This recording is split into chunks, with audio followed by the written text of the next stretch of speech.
அன்பர்களே, இவருக்கு அழகு உண்டு, இவருக்கு அறிவு உண்டு, எல்லா வசதி வாய்ப்புகளையும் சுகங்களையும் அனுபவிக்கக்கூடிய அதிர்ஷ்டமும் உண்டு இவருக்கு.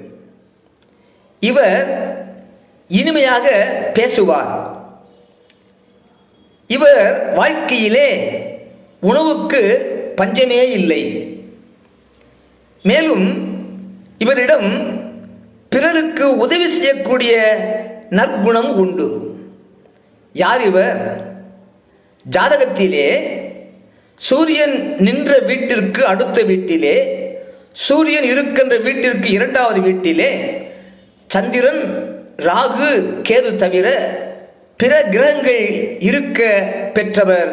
இப்படிப்பட்ட வசதிகளையும் நற்குணங்களும் கொண்டவராவார்.